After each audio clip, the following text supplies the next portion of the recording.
Assalamualaikum warahmatullahi wabarakatuh. Innal hamdalillah nahmaduhu wa nasta'inuhu wa nastaghfiruhu wa nastahdihi wa na'udzu billahi min shururi anfusina wa min sayyiati a'malina. May yahdihillahu fala mudilla lahu wa may yudlil fala hadiya lahu. Wa asyhadu an la ilaha illallah wahdahu la syarika lahu. Asyhadu anna Muhammadan abduhu wa rasuluh sallallahu alaihi wa ala alihi wa ashabihi wa tabi'in wa man tabi'ahum bi ihsanin ila yaumiddin wa sallama tasliman katsira. Ya ayyuhalladzina amanu taqullaha haqqa tuqatih wa la tamutunna illa wa antum muslimun. Amma ba'd. Para jamaah kaum muslimin wal muslimat di Masjid Islamic Center Abdullah Ghani Asy-Syamali yang dirahmati oleh Allah Subhanahu wa taala, dan juga kepada para pendengar Radio Idaatul Khair di wilayah Ponorogo dan sekitarnya yang semoga pada malam hari ini yang sedang menyimak senantiasa diberikan keberkahan oleh Allah Subhanahu wa taala di dalam umur kita, di dalam waktu kita, keberkahan di dalam segala aktivitas kita.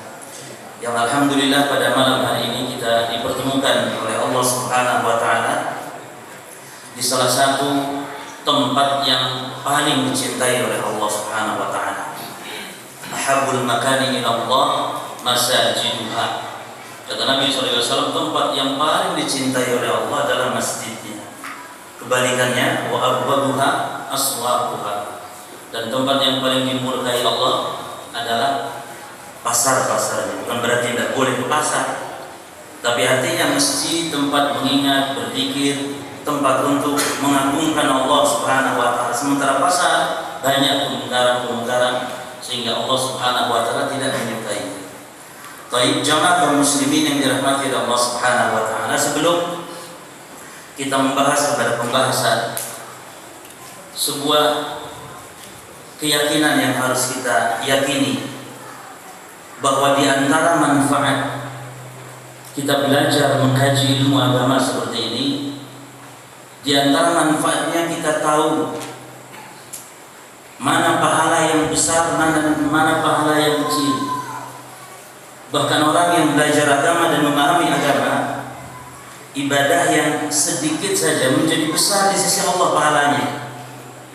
Oleh karena itu kata ulama kita Al-Imam Al-Albani rahimahullah ta'ala, beliau mengatakan al-ibrah laisa bi kathrati al-ibadah.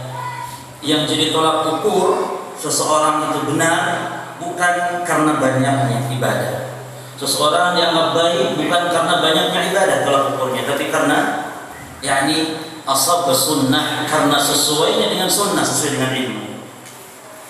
Oleh karena itu jemaah sekalian, pernah pada zaman sahabat Abu Sa'id Al-Khudri dalam hadis Al-Imam At-Tirmidzi diceritakan tentang dua orang sahabat yang dia dalam perjalanan, lalu di tengah jalan mendapati waktu sholat, tapi sayang tidak ada air. Ketika tidak ada air, fatayamum, mereka bertayamum tentunya karena tidak ada air. Lalu mereka sholat. Selesai sholat jemaah sekalian, ini diantara hikmah ya, kenapa kita kok penting belajar agama ini. Ini diantara hikmah. Ketika selesai sholat, mereka mendapati air, padahal waktu sholat masih ada ya. Nah, ketika mereka mendapati air, salah seorang sahabat itu tadi yang berdua tadi, salah seorang sahabat dia berkesimpulan karena ada air berarti maknanya tayamumnya batal, tidak berlaku tayamum. Idza wujidal ma batalat tayamum. Kalau didapati air maka tayamumnya tayamum batal. Maka sahabat yang satu ini dia ulangi wudu, dia ulangi sholatnya. Adapun sahabat yang satunya lagi dia berpikiran, loh kalau namanya sudah sholat, ya kan, masa harus diulangi sholat walaupun dapat air, kan tadi sudah sholat. Maka yang satu tidak mengulang sholatnya. Jelas sekarang jemaah kasusnya, yang satu mengulang sholatnya karena dapat air, ya kan, sedangkan waktu sholat masih ada. Yang satunya lagi tidak mengulang sholatnya. Ketika sampai ke Madinah, dilaporkan, diceritakan kepada Nabi SAW. Lalu apa kata Nabi ini kepada orang yang tidak mengulang sholatnya? Kepada orang yang tidak mengulang sholatnya, Nabi mengatakan, asabta sunnah. Kamu yang tidak mengulang sholat, kata Nabi, telah benar sesuai sunnah. Berarti kata-kata sunnah ini adalah kata-kata yang diucapkan oleh siapa? Oleh Nabi SAW. Jadi istilah sunnah, si fulan ini sesuai sunnah, tidak, maksudnya sesuai tidak dengan petunjuk Nabi SAW. Maka kata Nabi, orang yang tidak mengulang sholatnya asabta sunnah wa yujidka sholat, dan sholatmu telah mencukupinya. Ini tidak diulang, ini cocok sesuai sunnah. Lalu apa kata Nabi kepada orang yang mengulang sholatnya, mengulang wudu, mengulang sholatnya? Kata Nabi SAW, lakal ajru marratain. Kalau kamu nih yang mengulang sholatnya, maka dia dapat pahala berapa? Kata Nabi, dapat pahala 2. Yang mengulang sholat dapat pahala berapa? 2. Menurut sampean nih jamaah sekalian, mana yang paling banyak pahalanya? Yang mengulang atau yang tidak mengulang sholat? Mana yang paling banyak pahala? Yang tidak mengulang sholat, yang kata Nabi asabta sunnah, atau kepada yang mengulang sholatnya, yang kata Nabi kau dapat 2 pahala? Capek mana kira-kira? Kalau segi capeknya capek mana? Capek yang ulang lah, diulang capek dia. Tapi ternyata kata Nabi yang sesuai, yang benar, yang tidak mengulang justru. Pertanyaan sekarang, siapa yang paling banyak pahalanya? Yang mengulang atau yang tidak mengulang sholatnya? Yang paling banyak pahala adalah orang yang tidak mengulangi sholatnya. Karena semakin sesuai dengan sunnah, semakin sesuai dengan ilmu, ibadah kita itu semakin banyak, walaupun sedikit, ya kan? Walaupun sedikit. Makanya nikmat orang yang belajar agama nih, dalam melakukan ibadah, sedikitnya saja berpahalanya besar di sisi Allah. Bagaimana pula dengan orang yang ibadahnya banyak? Jadi hadis ini jangan kalau begitu kita ibadah pelan-pelan aja dah, dikit-dikit saja. Enggak, ibadah yang banyak tapi sesuai sunnah gitu loh. Ya? Makanya kata Abdullah bin Mas'ud, al-iqtisad fi sunnah, hemat ngirit asal sesuai sunnah, itu afdal min al-ijtihad fil bid'ah. Baik. Sekarang pertanyaan berikutnya. Lalu yang 2 pahala ini pahala apa dia? Pahala apa? Yang pertama pahala mengulang sholatnya, ya kan? Pahala mengulang sholatnya atau bukan? Mengulang sholat tidak dikasih pahala karena kan keliru. Masa yang keliru dikasih pahala? Pahala pertama pahala sholatnya dia yang tadi. Adapun pahala yang kedua, pahala apa? Pahala salahnya dalam ijtihad. Jadi salah kelirunya seorang yang layak sebagai mujtahid ketika berijtihad salah, dapat pahala berapa? 1. Idza hakama al-hakim fajtahada fa asaba falahu ajran. Kata Nabi, kalau seorang hakim berijtihad lalu ijtihadnya benar, dapat pahala 2. Nek keliru, kata Nabi, ajrun, atau dalam lafaz ajrun wahid. Kalau keliru pahalanya 1. Wa in akhta falahu ajrun. Kalau keliru pahala 1. Berarti ini yang tadi sesuai dengan sunnah, dia dari ijtihad saja sudah dapat pahala berapa? Dari ijtihadnya yang benar saja sudah dapat 2, belum dari yang sholatnya, belum dari ittiba'nya kepada sunnah. Oleh karena itu cuma sekalian, harus semakin rajin kita ngaji. Karena orang yang mengerti agama, mengerti ilmu syariat, ketika tidak melakukannya juga karena ilmu. Antum ini selama ini ngaji terus, apa sih perubahannya? Saya setelah ngaji tidak lagi berbuat syirik. Saya setelah ngaji tidak lagi melakukan ibadah yang tidak disyariatkan. Saya meninggalkan. Jadi meninggalkan sesuatu setelah ngaji itu merupakan bukti daripada ilmu jamaah sekalian. Baik, oleh karena itu ibadah yang didasari lebih sesuai dengan sunnah dia yang paling lebih banyak pahalanya di sisi Allah Subhanahu wa taala. Baik, terkait pembahasan kita insyaallah sebagaimana yang telah diumumkan, yaitu tentang permasalahan yang kita ini wajib untuk selalu mengingatkan jemaah tentang kematian, tentang ajal. Bahkan Rasul SAW mengatakan bukan sekedar kita diperintah mengingat saja, tapi harus memperbanyak. Jadi masih salah kalau masih mengingat tapi masih jarang-jarang, masih sedikit. Makanya Rasul mengatakan aksiru dzikra hadhil ladzati al-maut. Kata Nabi, perbanyaklah oleh kalian untuk mengingat penghancur kenikmatan ini, yaitu kematian.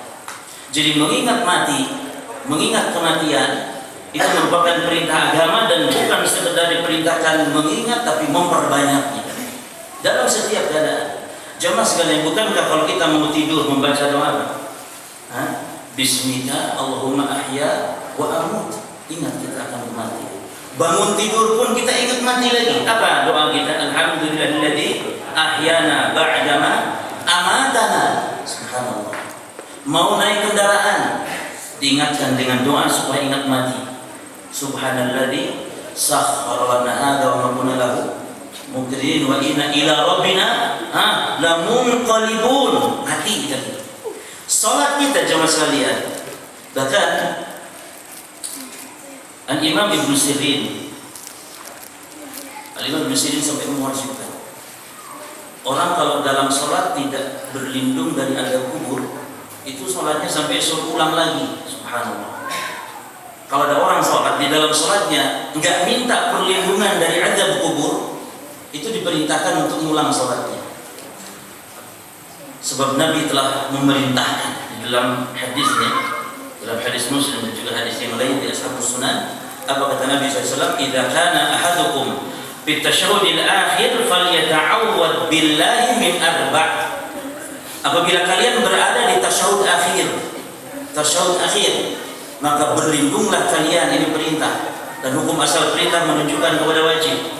Sebagian salaf mengatakan wajib membaca doa ini ketika di akhir salat kita. Dan akhir salat jemaah disebut dubur. Ini merupakan saat-saat yang diijabahnya doa. Maka Rasul ditanya, ya Rasulullah, ayu du'ai asma? Ya Rasulullah, doa kapan yang didengar, diijabah, yang paling diijabah oleh Allah? Nabi mengatakan fi duburi kulli sholatin maktubah. Di setiap dubur salat. Kapan ini maksudnya dubur? Ujung akhir salat. Kalau doa tempatnya qabla salam. Jadi setiap sebelum kita salam itu dianjurkan untuk memperbanyak doa, dan jangan tinggalkan doa berlindung dari azab kubur.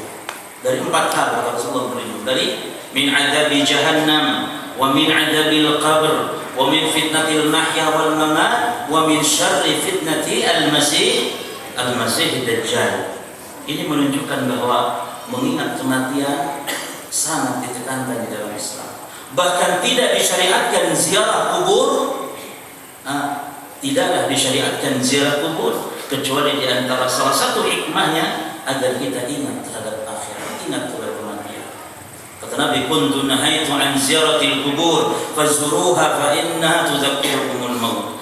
Ziarah dahulu aku pernah larang kalian, kata Rasulullah, menziarahi kuburan, maka sekarang berziarah kuburlah. Jadi ziarah kubur disyariatkan, diperintahkan, dan ibadah. Di antara salah satu ibadah yang agung di dalam ibadah Islam, yaitu di antara hikmahnya agar kita ingat terhadap kematian. Berarti jemaah sekalian, kita hadir sekarang di majlis ini yang pertama dalam rangka melaksanakan perintah Nabi untuk mengenang, mengingat kematian agar hati kita ini menjadi lembut. Baik. Berbicara tentang kematian jemaah sekalian, kematian al-maut itu ada 2 bentuk kematian al-maut. Ada al-mautu al-kubra dan ada al-mautu as-sughra. Ada mati yang besar, ada mati itu mati yang kecil. Sebagaimana kiamat ada 2, ada kiamat kubra, ada kiamat sughra. Kematian pun ada kematian yang besar, ada kematian yang kecil. Kematian besar yang dimaksud adalah infisalur ruh anil jasad, terpisahnya keluarnya ruh dari jasad saat seseorang meninggalkan alam dunia untuk masuk ke alam akhirat, ke alam barzakh. Ini mati besar namanya. Adapun kematian lagi kematian yang kecil. Itu yang disebutkan oleh Nabi SAW, an-naumu akhul maut. Kata Nabi SAW, tidur itu adalah saudaranya mati, dan tidur ini mati disebut. Makanya Allah juga dalam Quran menyebutkan tentang orang yang tidur itu orang yang diwafatkan oleh Allah, tapi wafat kecil. Allah berfirman di surah Al-An'am ayat 60, wa huwa alladhi yatawaffakum bil-lail, dan dialah Allah yang mewafatkan kalian pada waktu malam. Apa wafat di sini jemaah? Yang menidurkan kalian pada waktu malam. Dan tidur dinamakan oleh Nabi SAW dia mati.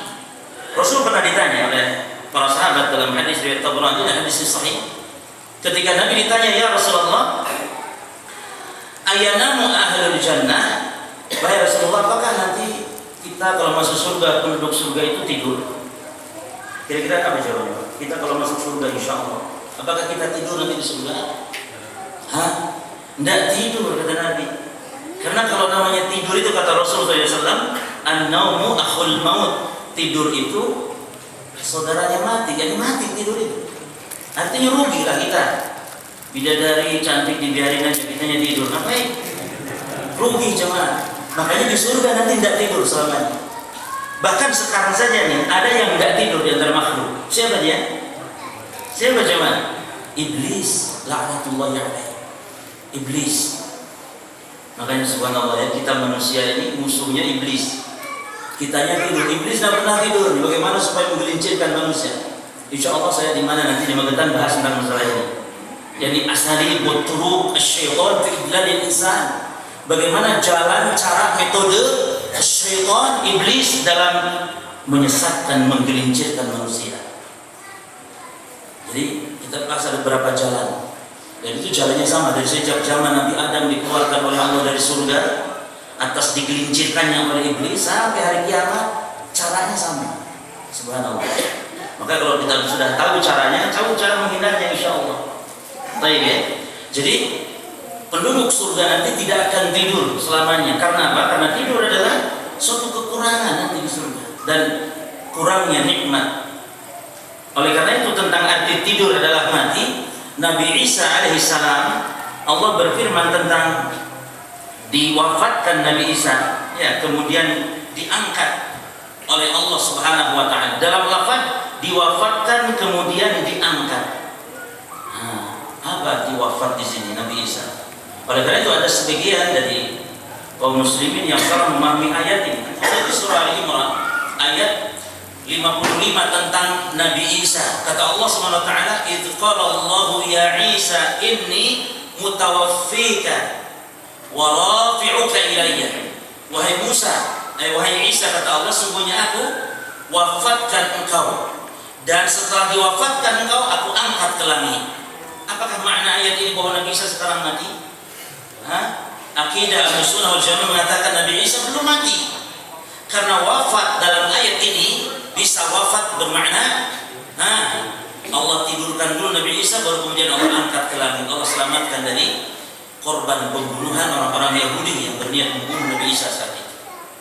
Jadi maksud wafat adalah yang dimaksudkan tidur. Sebagaimana juga Allah Subhanahu wa taala berfirman di dalam surah Zumar, Allah menyebutkan dua jenis mati sekaligus, al-maut al-kubra dan al-maut al-sughra dalam surah Zumar ini. Di ayat yang ke-42. Apa kata Allah Subhanahu wa taala? Allahu yatawaffal anfus hina mautiha. Allah lah yang telah mewafatkan jiwa. Anfus maksudnya ruh, cuman. Jadi ruh itu terkadang dinamai dengan an-nafs, dan ruh terkadang dinamai dengan ruh. Bedanya apa?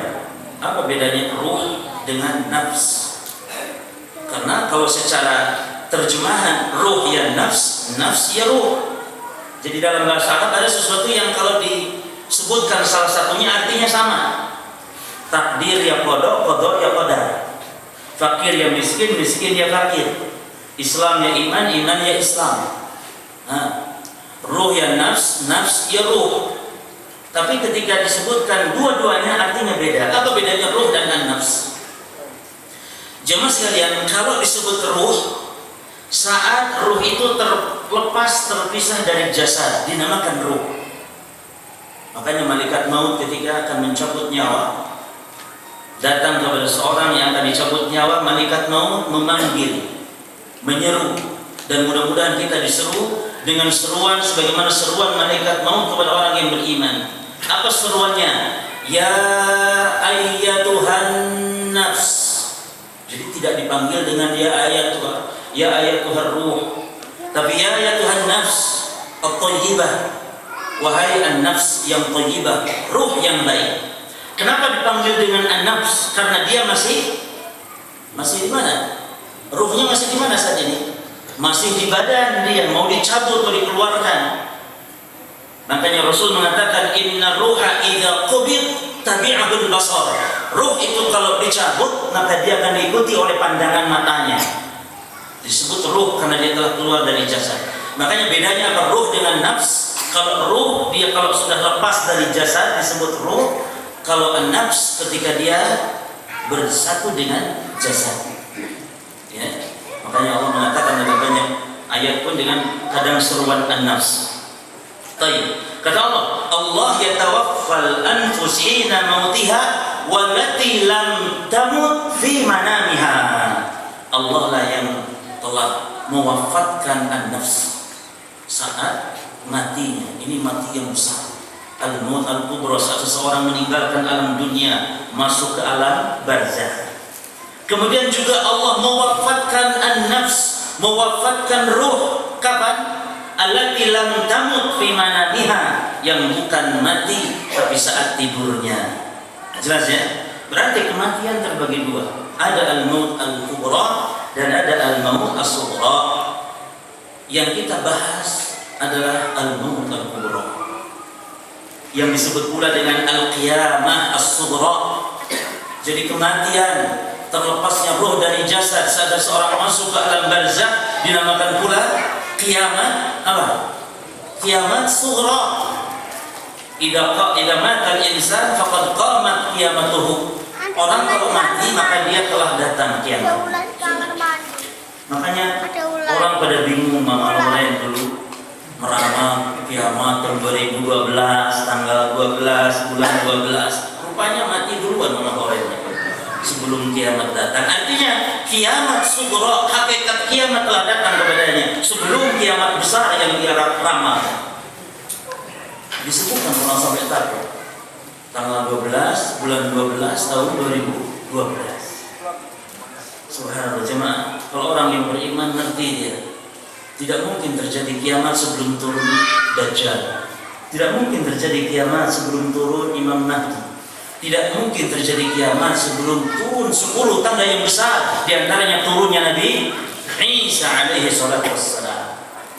Tidak usah heboh dengan kiamat. Yang harus kita pikirkan dia nih, kiamat yang datang kapanpun setiap saat akan mengintai kita jemaah sekalian. Kata Allah, "Ainama takunu yudrikumul maut walau kuntum fi burujin musyayyadah." Dimanapun kalian berada, kata Allah, akan diincar dengan kematian, akan dijemput dengan kematian, walaupun berada di benteng yang sangat kokoh sekali. Ini yang harus kita takutkan jemaah sekalian. Makanya kata Nabi SAW, orang yang cerdas itu jemaah sekalian adalah orang yang bukan hanya sekedar mengingat kematian. Nabi ditanya, ya Rasulullah, ayyul mu'minina afdal? Wahai Rasulullah, siapa orang mukmin yang afdal? Mukmin yang afdal, kata Nabi, ahsanuhum khuluqa, yang paling baik akhlaknya.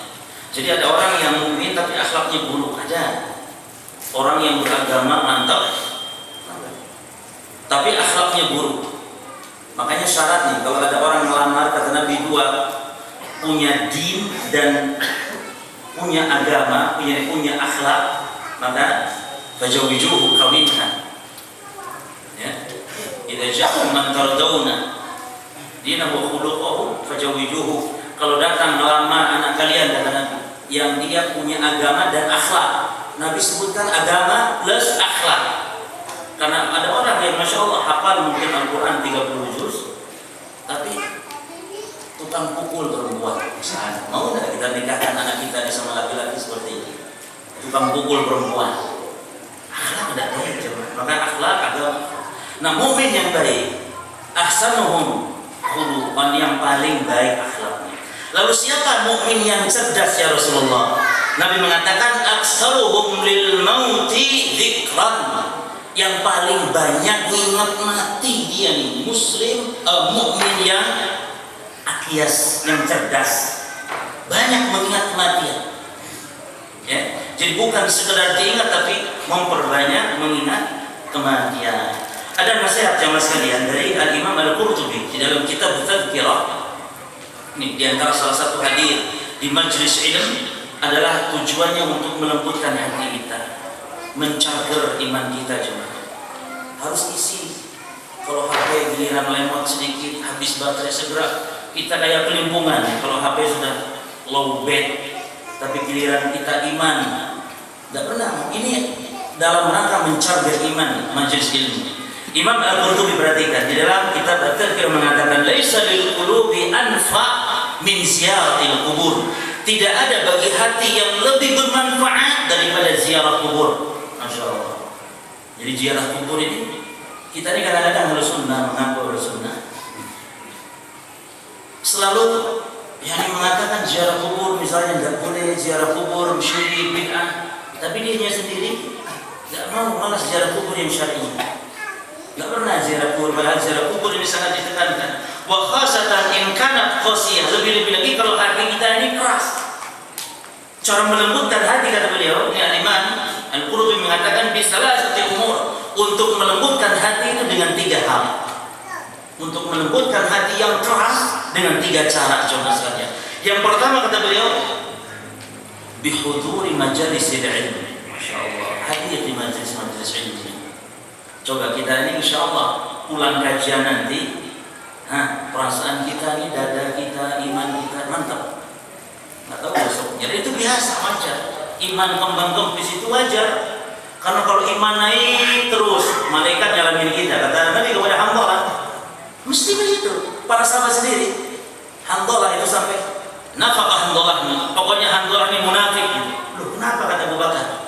Kalau kita sedang di hadapan Rasulullah SAW, merasa iman kita, surga kita di hadapan mata betul. Tapi pulang ke rumah, yakni bercengkarama dengan anak istri, lupa sudah yang namanya akhirat. Lupa lagi sudah. Aku pun demikian kata Abu Bakar kepada Allah. Ditanyakan kepada Nabi. Akhirnya itulah shalihul iman. Walakin sa'atan ya Allah, kata Nabi. Biasa itu Hanzalah, namanya orang iman turun naik wajar. Cuman ketika turun, cager. Hadir majelis-majelis ilmu seperti itu.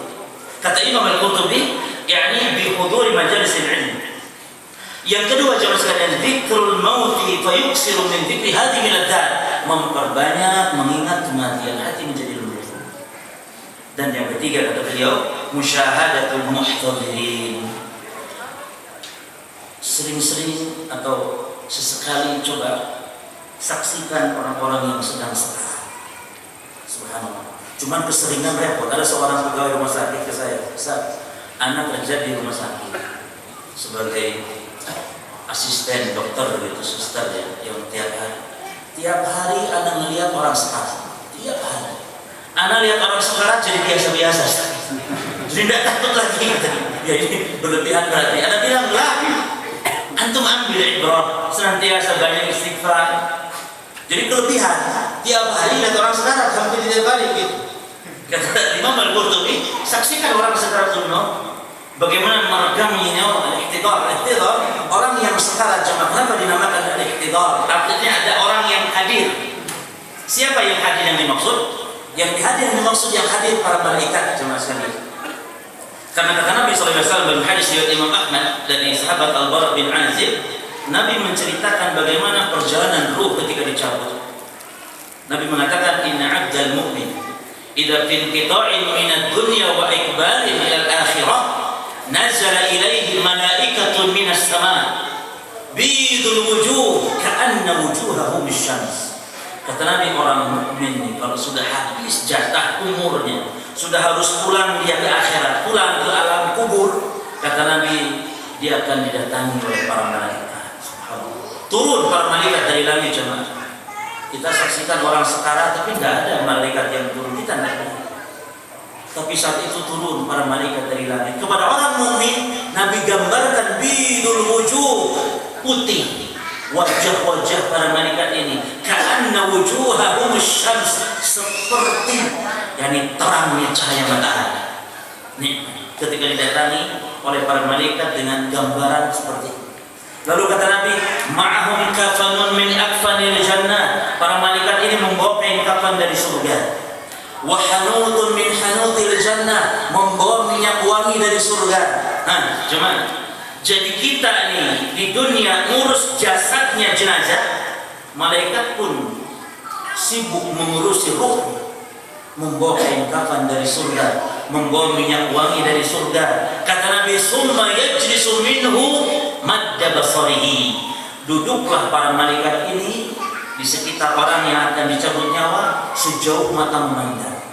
Jadi berapa jumlah malaikat yang akan dicabut nyawa? Nah, yang ini malaikat apa namanya ini? Malaikat maut yang banyak, sejumlah, yakni sejauh mata memandang jumlahnya. Berapa bilangannya? Tidak terhitung sudah. Sejauh mata memandang malaikat semua datang turun dari langit untuk mengiringi malaikat maut yang akan menjemput nyawanya hamba mukmin tadi. Malaikat apa namanya? Aqwanu malakil maut. Ini adalah pengantar malaikat maut. Malaikat maut tidak datang sendirian coba, tapi dihantarkan sebelumnya oleh para malaikat yang jumlahnya banyak. Makanya keliru kalau jumlah malaikat 10.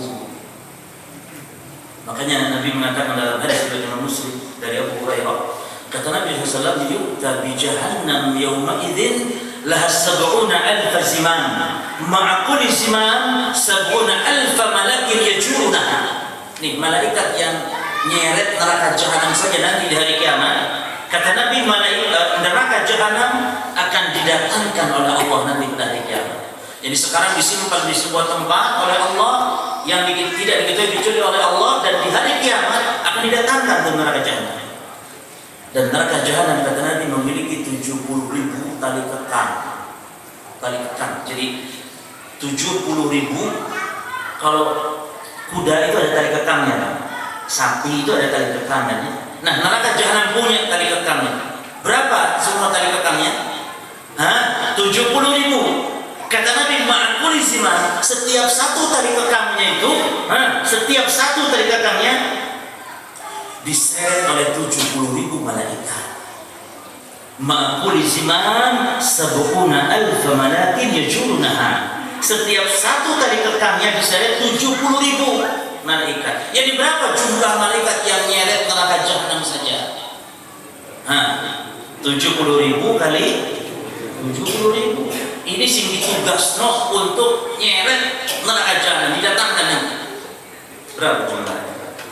70.000 kali 70. Berapa jumlahnya? Ada guru matematika? Ada guru matematika di sini? Kamu 4,9 miliar apa juta?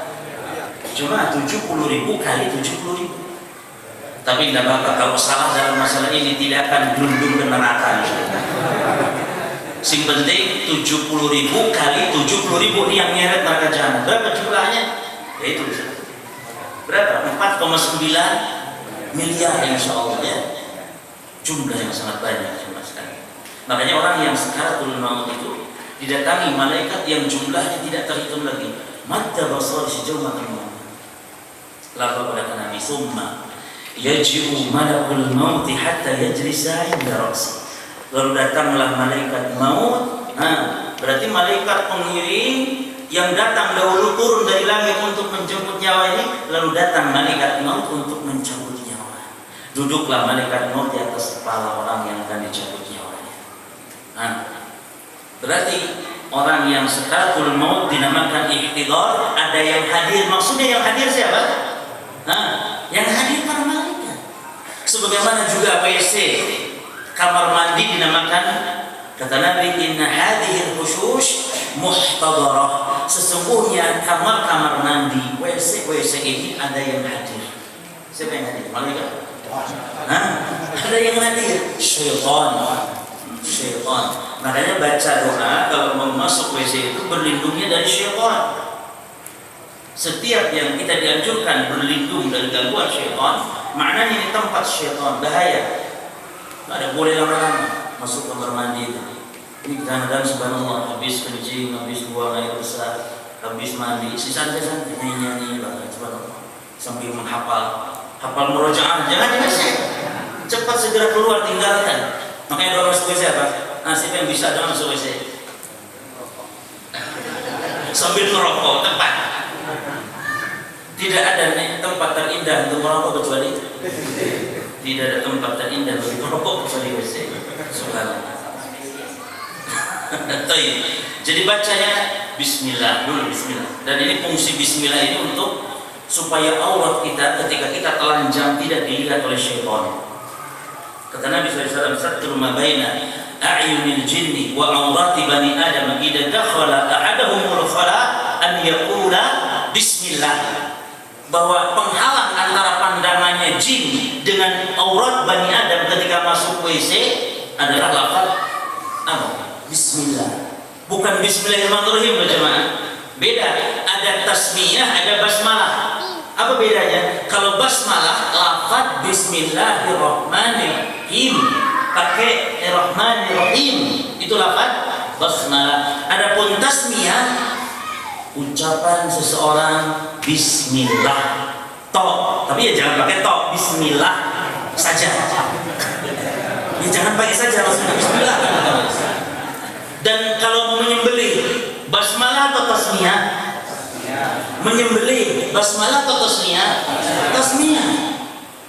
Bahkan tidak boleh basmalah. Menyembelih itu tidak boleh basmalah, tapi tasmiyah.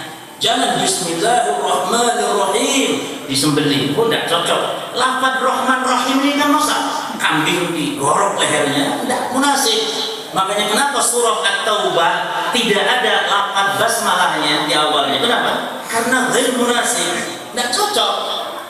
Di sana ayat yang pertama disebutkan ancaman Allah kepada orang kafir, ngancam. Masa setelah Ar-Rahman Ar-Rahim ada ancaman? Tidak cocok, tidak munasib. Maka tidak dibubuhkan lafaz basmalah di surah At-Taubah. Alasan kedua karena memang surah Taubah bukan surat yang pertama, bukan ayat yang pertama, tapi surat yang kelanjutan dari surat sebelumnya. Surat apa sebelumnya? Surat apa sebelum Taubah? Surah Al-Anfal. Makanya tidak dibukukan, bukan ayat yang pertama. Ya, baik. Jamaah kaum muslimin azakumullah, lafaz basmalah ini fungsinya luar biasa. Bahkan orang yang keluar rumah membaca Bismillah, la haula, Bismillah, kemudian tawakkaltu ala Allah, kemudian apa lagi?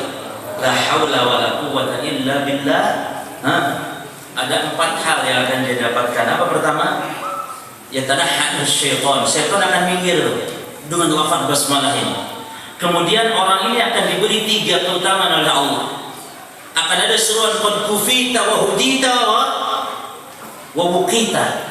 Engkau dicukupi oleh Allah, engkau dijaga, dipelihara oleh Allah, dan engkau diberi petunjuk oleh Allah. Ada 4 hal. Orang yang kalau keluar rumah baca Bismillah tawakkaltu ala Allah la haula wala quwwata illa billah. Perbanyak zikir, terutama zikir-zikir yang muqayyad seperti ini. Baik, Bismillah, kemudian Allahumma inni a'udzubika minal khubuthi wal khaba'ith. Jadi syaitan hadir di tempat seperti ini, maka berlindung kita untuk memasukinya. Jemaah kaum muslimin yang dirahmati oleh Allah Subhanahu wa taala. Baik. Setelah Isya, insyaallah kita akan bahas 3 pintu kematian. Bagaimana keluarnya ruh dari jasad, bahwa ruh mengalami 3 fase, 3 pintu, 3 marhalah yang kita akan melewati. Di antaranya pintu pertama, pintu sekarat, pintu kedua, pintu sampainya ruh di tenggorokan, dan pintu ketiga, pintu dikeluarkannya ruh dari arah kepala. Dan insyaallah akan kita bahas pembahasannya ba'da salat Isya insyaallah. Bismillahirrahmanirrahim. Alhamdulillah wassalatu wassalamu ala Rasulillah wa ala alihi wa ashabihi wa man wala, amma ba'd.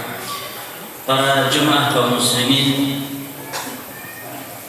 yang dirahmati oleh Allah Subhanahu wa taala dan juga para pendengar radio Idaatul Khair dimanapun Anda berada yang pada malam hari ini menyimak kajian tentang ketika ajal itu datang dan kematian. Para jamaah sekalian akan mengalami 3 fase perjalanan. Perjalanan yang pertama atau marhalah yang pertama adalah apa yang disebut dengan marhalah sakaratul maut. Setiap kita makhluk yang bernyawa, kata Allah Subhanahu wa taala, kullu nafsin dha'iqatul maut wa innama tuwaffawna ujurakum yaumal qiyamah.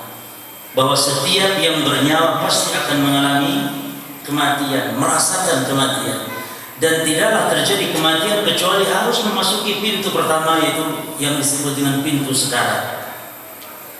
Dan pintu sekaratul maut adalah merupakan pintu yang akan dilalui oleh siapapun, baik muslim ataupun kafir, baik mukmin ataupun orang-orang yang durhaka, baik orang saleh ataupun orang toleh.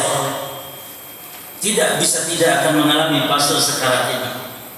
Bahkan manusia yang paling afdal, manusia yang paling utama, kekasih Allah Subhanahu wa taala, Rasulullah Muhammad SAW pun mengalami apa yang disebut dengan sakaratul maut. Aisyah radhiyallahu taala anha, beliau menceritakan tentang bagaimana kematian Rasulullah SAW. Karena di antara kenikmatan yang Allah anugerahkan kepada Aisyah, dan ini keutamaan beliau, adalah bahwa Rasulullah SAW meninggal dunia di pangkuannya. Rasulullah meninggal dunia di pangkuan Aisyah radhiyallahu anha. Oleh karena itu beliau menceritakan tentang bagaimana kematian Nabi SAW. Aisyah mengatakan dalam hadis yang diriwayatkan oleh Imam Al-Bukhari, "Ma ra'aitu ahadan." Subhanallah, kata beliau, Aisyah radhiyallahu anha mengatakan, "Ma ra'aitu ahadan ashadda 'alaihi al-waj'u min Rasulillah." Tidak ada aku pernah melihat seseorang yang lebih berat sakit saat meninggalnya kecuali Rasulullah SAW. Dalam lafaz yang lain beliau mengatakan tentang kematian Nabi, "Ma'abitu ahadan," kata beliau, aku enggak pernah merasa iri lagi kepada siapapun, bihauni mauti, dengan kelihatan ringannya kematian, ba'da alladzi ra'aitu min syiddati mautin Nabi sallallahu alaihi wasallam, setelah aku lihat bagaimana dahsyatnya, beratnya kematian yang dialami oleh Rasulullah sallallahu alaihi wasallam. Ini kalau Aisyah melihat ada orang kelihatan matinya kok ringan, tidak pernah iri, karena aku lihat sendiri bagaimana beratnya Rasulullah sallallahu alaihi wasallam ketika meregang nyawa. Apa hikmahnya jemaah sekalian? Orang yang soleh kok juga sekarat, dan sekarat dahsyatnya, sakit yang dialami saat sakaratul maut tidak bisa menggambarkannya. Bagaimana beratnya dan dicabutnya ruh dari seluruh persendian kita. Sakaratul maut itu dicabutnya ruh dari persendian kita, ditariknya dari arah bawah menuju ke arah kepala. Jadi ditariknya ruh dari mana dulu? Dari bawah sampai ke arah atas, dan keluarnya ruh nanti dari melalui arah kepala. Nah, saat pencabutan, penarikan ruh ini, itu dialami oleh mukmin ataupun kafir, saleh ataupun thaleh. Apa hikmahnya jemaah sekalian? Sakaratul maut bagi orang-orang yang beriman, bagi para kekasih Allah, khususnya para nabi dan rasul, kok tidak ringan sekaratnya, kok tidak diringankan sekaratnya? Hikmahnya jemaah sekalian, yang pertama, untuk mengangkat derajat mereka. Karena semakin berat bala, semakin berat bencana yang dialami, maka semakin apa? Semakin tinggi derajat dan kedudukannya. Makanya Rasul ditanya, "Ya Rasulullah, man asyadun nasi balaan?" Wahai Rasulullah, siapa manusia yang paling berat balaannya, paling berat ujiannya ketika hidup di dunia? Maka Nabi mengatakan, "Al-anbiya tsumma al-amsal fal-amsal." Para nabi, kata Nabi, yang berat balaannya. maka sakaratul maut pun dialami berat dibandingkan umat-umat yang lainnya. Karena kematian cuma sekalian hakikatnya bagi seorang mukmin dia penebus dosa. Subhanallah ya. Jadi orang-orang beriman ketika sakaratul maut ini sebagai penebus dosa, sebagai untuk sarana diangkatnya derajat oleh Allah Subhanahu wa taala. Sehingga Nabi mengatakan al-maut kaffaratun likulli muslim. Kematian itu kata Nabi adalah kafarat, penebus dosa bagi setiap muslim. Jadi bedanya orang beriman dengan orang kafir ketika sakaratul maut mengalami dahsyat yang luar biasa, mengalami sakit yang luar biasa. Bedanya apa? Kalau bagi orang kafir sakaratul maut merupakan DP, Horspot. Kalau bagi orang kafir ini baru sekarat nih, belum nanti di alam barzah mendapatkan azab, belum nanti di hari kiamat mendapatkan siksa yang lebih dahsyat lagi. Tapi bagi orang beriman kematian adalah bahkan semua bala, semua bencana yang menimpa di muka bumi. Sedangkan cuma saja tidak ada musibah yang paling besar menimpa kepada seorang hamba di muka bumi kecuali musibah itu adalah mati. Tidak ada lagi musibah kecuali musibah itu mati. Makanya Allah dalam surah An-Nisa ayat 78 menyebutkan mati itu musibah. Apa kata Allah? Allah mengatakan in antum darabtum fil ardi. Afwan, surah Al-Maidah 106. In antum darabtum fil ardi fa asabatkum musibatul maut. Kata Allah, jika kamu dalam perjalanan di muka bumi lalu kalian tertimpa dengan musibah. Musibah apa? Itu berupa kematian. Kalau tertimpa mati di perjalanan, maka berlakulah hukum. Oleh karena itu jemaah sekalian, musibah yang paling besar menimpa kepada seorang hamba adalah kematian.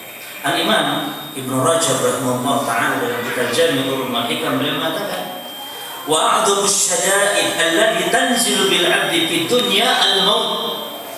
Dan musibah, bencana, malapetaka yang paling besar menimpa kepada hamba ketika di dunia, bencana musibah itu adalah kematian.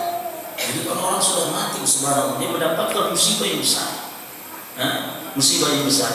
Fal wajib 'alal mu'min, kata beliau, al-isti'dad. Maka wajib atas setiap kita mempersiapkan untuk menghadapi musibah yang besar ini. Jadi pintu sakaratul maut ini jemaah sekalian dialami oleh para nabi, para rasul, orang-orang saleh. Dan di antara hikmahnya apa yang pertama? Supaya diangkat derajatnya oleh Allah Subhanahu wa taala. Bahkan setiap musibah yang menimpa kepada hamba, ya, itu dalam rangka untuk diangkatnya derajat. Bahkan Rasul SAW ketika sakit itu panasnya 2 kali lipat dibanding manusia biasa. Rasul SAW ketika wafatnya dan dialami sebelumnya dengan sakit demam, yang mana demam beliau itu 2 kali lipat dari demamnya manusia biasa, lebih berat. Kemudian juga disebutkan dalam hadis bahwa seseorang diberi musibah oleh Allah dalam rangka untuk mengangkat derajat. Di antaranya ada hamba itu derajatnya itu sudah dicatat tinggi, mendapat surga yang kelasnya kelas tinggi, tapi sayang amalannya kurang. Maka bagaimana caranya supaya mencapai derajat tersebut? Caranya Allah beri bala. Makanya bagi orang mukmin bencana itu nikmat. Apa nikmatnya? Bencana membawa nikmat. Nikmatnya adalah diangkat nanti derajat oleh Allah Subhanahu wa taala.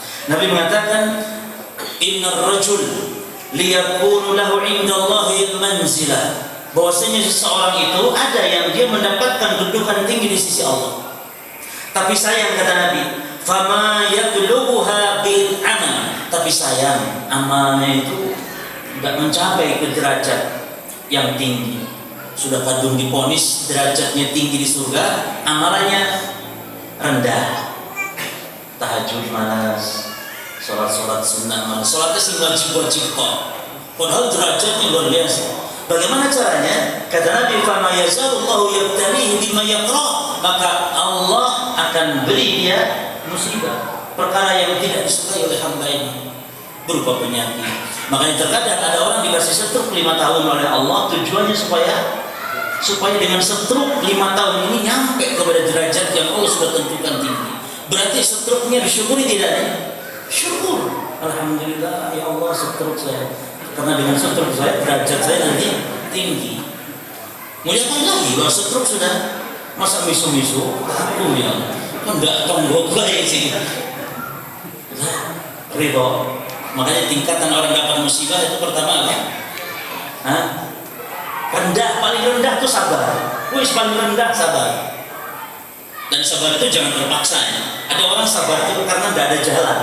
Sabar aja. Jadi sabar itu jangan wis tidak ono jalan baru sabar. Sejak dentuman pertama, as-sabru fi sadmatil ula, begitu terjadi langsung sabar. Jangan nanti wis kira-kira tidak ono jalan, sabar wis terpaksa wis sabar wis. Terus yang kedua ridho. Dan ini tidak wajib, yang sabar wajib. Tapi kalau ridho ini tidak wajib. Ada orang mungkin mendapat musibah sabar sudah, tapi hatinya sih tetap sih belum ridho. Tapi kalau ridho dapat pahala. Dan apalagi yang tingkat ketiga dapat musibah syukur. Jadi ayo syukuran saya nih makan-makan kenapa? Anak dapat musibah. Ada nggak yang gitu? Lah artinya syukur ya bahwa dengan musibah Allah angkat derajat kita, Allah ampunkan dosa. Selalu ingat ini. Muslim, maka subhanallah al-mu'min itu mengagumkan perkara mereka itu baik selama. Baik. Bahkan jemaah sekalian, indahnya musibah dan khususnya kematian yang kita bahas di sini, bahwa nanti pada hari kiamat ada orang-orang yang menyesal ketika di dunia dia nggak dapat musibah. Begitu melihat betapa besarnya pahala yang diterima bagi orang-orang yang Allah muliakan karena sebab musibah-musibahnya, bukan karena amal saleh mereka, tapi karena musibah yang mereka terima ketika di dunia.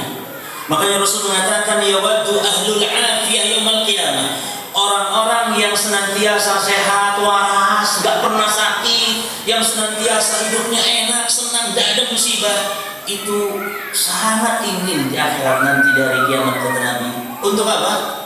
Untuk mendapatkan musibah seperti mereka. Hina yu'ta ahlul bala thawab, ketika Allah memberikan ahlul bala, orang yang ditimpa musibah, berupa pahala yang besar. Apa keinginan mereka? Penyesalan mereka, lau anna juludahum kanat khuridat fi dunya bil maqarid. Seandainya dulu, ini yang mereka inginkan juga. Ketika dia lihat orang-orang yang dapat musibah pahalanya besar, dia menyesal. Coba saya dulu ketika di dunia, badannya, jasadnya dicabik-cabik dengan gunting. Saking inginnya. Kenapa badan saya sehat? Dulu ingin badan saya dicabik-cabik dengan gunting sekalipun, karena ingin mendapatkan besarnya dari pahala yang diderita, yang didapatkan orang yang mendapatkan musibah. Nah, kematian bagi orang yang beriman merupakan musibah yang besar, dan Allah Azza wa Jalla akan mengangkat derajat, mengampuni dosa. Makanya orang yang Masya Allah, hatta bagi orang beriman jamaah, siksa kubur, seandainya ada orang beriman harus disiksa di alam kuburnya, maka dengan disiksanya di kubur bisa menjadi sebab dibebaskannya orang ini, orang yang beriman tadi, dari siksa api neraka di hari kiamat. Nikmat. Jadi orang mukmin disiksa di kuburnya, ini merupakan nikmat agar nanti di hari kiamat dibebaskan oleh Allah dari azab api neraka. Adapun bagi orang kafir, sekaratnya perskot, azab kuburnya perskot, sebelum mendapatkan asyaddal adab, siksa yang lebih dahsyat lagi nanti di neraka jahanam. Jadi ingat ini. Makanya kematian subhanallah bagi orang beriman, kematian nikmat. Apa hakikatnya kematian bagi orang beriman? Hakikatnya istirahat. Nabi mengatakan ketika lewat jenazah, ada kata Nabi, mayit itu yastarih, mustarih wa mustarah min. Ada mayit yang istirahat dan ada mayit yang makhluk istirahat dari gangguannya. Orang beriman kalau mati kata Nabi yastarihun. Orang yang beriman itu kalau mati hakikatnya diistirahat. Istirahat dari apa jemaah? Istirahat kata Nabi min wasabid dunya wa bala, dari musibah, dari bencana-bencana, dari sulitnya hidup di dunia. Jadi kita mati ini istirahat, enak, nyaman dari susahnya, sulitnya hidup di dunia bagi orang beriman. Makanya nikmat kematian itu. Jangan ditakuti. Orang-orang soleh mengharapkan kematian karena apa? Karena dalam kematian istirahat dari kepenatan dunia. Hidup di dunia itu capek, Pak. Orang yang banyak duit bahkan lebih capek daripada yang nggak punya duit. Jadi kayanya pun capek, miskin apalagi tambah, sumpah kan gitu. Di dunia capek hidup ini. Istirahatnya kapan? Kalau mati istirahat. Bagi orang beriman. Ya. Yang kedua, jemaah sekalian, orang-orang saleh senang dengan kematian. Kenapa? Karena kematian adalah jalan perjumpaan dengan siapa? Dengan Allah. Jalan perjumpaan dengan, karena kita mustahil ketemu dengan Allah kalau tidak mati. Ya? Oleh karena itu dicintai kematian.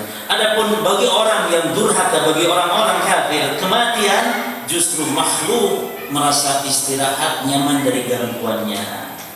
Maka apakah kita termasuk orang yang kalau mati kita yang istirahat atau makhluk yang istirahat dari gangguan kita? Waliyadzubillah. Baik ya. Ini yang pertama jemaah sekalian. Jadi kematian diawali dengan pintu sakaratul maut. Dicabutnya, ditariknya nyawa, ruh kita yang ada di jasad kita dari semua persendian tubuh kita ditarik dari bawah menuju ke atas. Marhalah yang kedua jemaah sekalian. Dan Allah gambarkan sakaratul maut. Allah gambarkan dahsyatnya sakaratul maut di dalam 4 ayat dalam Al-Quran Al-Karim.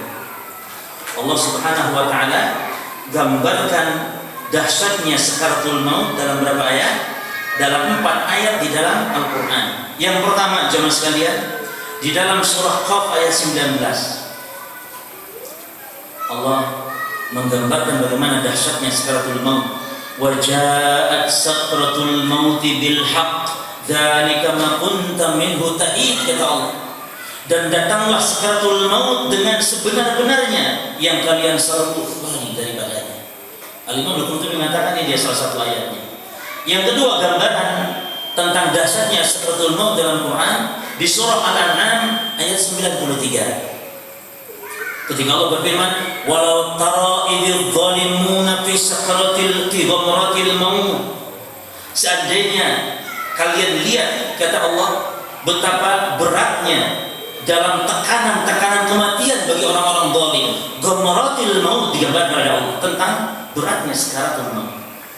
Yang ketiga di surah Al-Waqi'ah. Di surah Al-Waqi'ah ayat 83 Allah mengatakan, falaula idza balaghatil hulqum. Kata Allah, dan mengapa kalian tidak berpikir ketika nyawa sampai di tenggorokan? Wa antum hina idzin tanzurun, dan kalian, kata Allah, saat itu menyaksikan. Siapa yang menyaksikan jemaah sekalian? Orang yang akan dicabut nyawanya menyaksikan datang malaikat maut akan mencabut nyawanya. Walakin la tubsirun, tapi sayang kalian tidak melihat. Digambarkan bagaimana nyawa ketika sampai di tenggorokannya. Ya. Kemudian yang terakhir di surah Al-Qiyamah, Allah gambarkan bertautnya 2 betis, betis yang kiri dengan betis yang kanan. Surah Al-Qiyamah ayat 26. Inilah gambaran dahsyatnya sakaratul maut. Bahkan jemaah sekalian, dari yang menunjukkan sakaratul maut itu berat yang dialami Rasulullah SAW. Perhatikan, Fatimah ketika Nabi dalam kondisi detik-detik menjelang kematiannya, demikian beratnya Rasulullah SAW, sampai-sampai Fatimah mengatakan kepada ayahandanya. Fatimah mengatakan, wa karba abah, alangkah beratnya, menderitanya, wahai ayahanda, kata Fatimah, melihat ayahnya tercinta Rasulullah SAW dalam hentakan kematian. Lalu apa kata Nabi? Ini dalil yang menunjukkan Nabi sekarang itu berat sekali.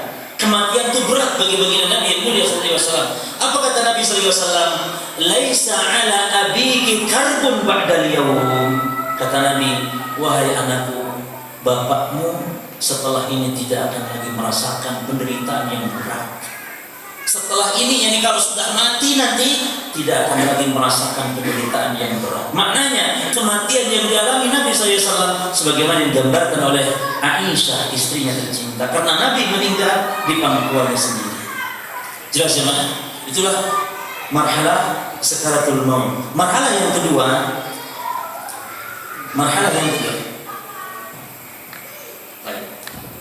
Baik para jemaah, ini baru marhalah atau fase yang pertama, belum masuk yang kedua dan ketiga, dan waktunya sudah sampai jam 8. Mau dilanjutkan atau masuk di sesi tanya jawab? Lanjut. Anda pikir masih jam 6? Jam 8, Ustaz. Baik, dilanjutkan permintaan jam Ustaz. Apa Ustaz? Kalau itu singkat ya, supaya cepat selesai. Singkat saja. Marhalah yang kedua yaitu marhalah usul ruh ilal haq. Marhalah yang kedua, marhalah sampainya roh di tenggorokan. Jadi ditarik nyawa kita itu tidak langsung keluar, tapi berhenti dulu di tenggorokan. Pada saat nyawa kita ada di tenggorokan, inilah jamaah sekalian tertutup semua pintu tobat. Innallaha la yaqbalu taubatal 'abdi ma lam yugharghir, kata Nabi. Sesungguhnya Allah akan menerima taubat hamba selama nyawa dia ini belum sampai di tenggorokannya. Gharghar. Dan ketika nyawa ada di tenggorokan inilah disebutkan bahwa yara insanu malaika. Saat itulah manusia melihat malaikat. Makanya orang yang sudah nyawanya sampai di tenggorokannya, dia hakikatnya sudah masuk ke alam akhirat. Nyawa sampai di tenggorokan, belum dicabut itu. Nyawa sudah sampai di tenggorokan, itu hakikatnya orang ini sudah masuk ke alam akhirat. Kenapa? Karena dia telah melihat sesuatu gaib yang dalam wujud aslinya. Dia telah melihat bentuk malaikat dalam bentuk yang aslinya. Dan mustahil seorang muslim, mustahil seorang hamba bisa melihat malaikat dalam wujud asli kecuali dia seorang nabi dan rasul, kecuali dalam dua keadaan. Pertama ketika nuzulul maut, ketika datangnya kematian tadi. Yang kedua saat diturunkannya azab waliyadzubillah. Jadi saat itu manusia telah melihat wujud aslinya. Sebagaimana tadi disebutkan di dalam hadis riwayat Imam Muhammad tadi, nazala ilaihi malaikatun minas sama, turun para malaikat dari langit dan dia saksikan. Oleh karena itu jemaah sekalian, dianjurkan kalau ada orang yang dalam kondisi ada tanda-tanda kematian, bukan sudah sekarat, bukan tanda-tanda kematian, baru dia ditalqin, diajarkan supaya dia mengucapkan kalimat la ilaha illallah. Itu talqin artinya. Talqin itu mengajarkan, bukan membacakan. Hati-hati. Nabi tidak katakan iqra'u la ilaha illallah, bacakan la ilaha. Kata Nabi laqinu mautakum la ilaha illallah fa innahu man kana akhiru kalamihi la ilaha illallah dakhala al-jannah. Ajarkan. Kalau mengajarkan jamaah sekalian, bisa jadi nggak harus dengan mulut kita, dengan tulisan. Mungkin orang yang sekarat ini atau orang yang mati budak kupingnya, lalu kita bisikan juga percuma, dia nggak dengar, budak dia. Tulis di hadapannya, sampaikan. Dan cara mentalkin orang yang mau mati, ada tanda-tanda kematian. Cara mentalkin jemaah bukan berarti Pak sampai ini mau mati loh Pak, sedangkan sunnahnya ditalkin, tak talkin Pak yo la ilaha illallah. Orang stres duluan, mati duluan nanti. Ya jemaah, tapi sampaikan fulan, berbanyak membaca la ilaha illallah, baca la ilaha illallah sampai akhirnya dia mengucapkan la ilaha illallah. Kalau sudah mengucap la ilaha illallah, wajib kita diam, biarkan kalimat itulah yang nanti akan dia kalimat yang paling akhir dia ucapkan dalam kehidupan dunia. Jangan diajak ngobrol yang lain lagi. Biasa orang mau mati itu biasa juga ngobrol, kadang dia ngomong macam-macam kan. Tanah saya yang di Wetan Monomio piye tanah. Terus omah sempono piye to. Wis Pak sampai untuk mikir tanah omah wis ucap la ilaha illallah. Dia ucap lagi la ilaha illallah, biarkan dia kalimat itu yang paling akhir. Bojoku sing nomor loro ndi. Nah, itu biasa. Nah, itu ulangi sampai akhir ucapannya la ilaha illallah. Adapun masalah membacakan Yasin, ada khilaf di kalangan ulama terkait hadisnya ini. Sebagian menghasankan, sebagian melemahkan. Yasin qalbul Quran, faqra'uha ila mautakum. Yasin adalah jantungnya Quran, bacakanlah kepada orang yang orang mati atau yang mau mati. Tapi jemaah, mautakum ini bisa bermakna mau mati, bisa makna sudah mati. mau takum. Tapi kalau mengajarkan la ilaha illallah, ini dalil yang lain menunjukkan bukan setelah mati tapi mau mati. Dan yang kedua, lafaz hadis tadi bunyinya apa? Fa innahu man kana akhiru kalamihi la ilaha illallah dakhala jannah. Karena barang siapa yang akhir ucapannya, berarti orangnya sudah mati belum? Belum. Dan itu yang dipraktekkan Nabi, bahwa Nabi kalau mengucapkan la ilaha illallah itu kepada orang yang mau mati, bukan yang sudah mati. Misalnya siapa yang ditalkin oleh Nabi dalam dalil yang sahih dalam Bukhari Muslim? Abu Talib, ketika lama hadarul wafahu ila Abi Talib, ketika datang yakni kematian kepada Abu Talib, Nabi datang. Dan di sana sudah ada dua orang, Abu Jahal dan Abdullah bin Abi Umayyah. Ini pentingnya jemaah, ketika orang mau mati hati-hati, karena memang syaitan itu datang dalam semua kondisi, dalam semua keadaannya. Ya. Jadi kematian itu didatangi oleh syaitan sekali. Maka hati-hati, kita perlu mentalkin orang yang mau mati itu supaya teguh, diingatkan, karena syaitan datang dalam semua kondisi, termasuk orang yang mau mati. Apa dasarnya bahwa yang mau mati pasti diganggu syaitan? Dalam salah satu doanya Nabi berlindung kepada Allah. Nabi berlindung, wa a'udzu bika an yatakhabbatani Allahu yang yatakhabbatus syaitanu indal maut. Kata Nabi, dan aku berlindung kepadamu ya Allah inda, yakni ketika an yatakhabbatus syaitan, ketika mendapat bisikan gangguan syaitan indal maut, saat sakaratul maut. Ya.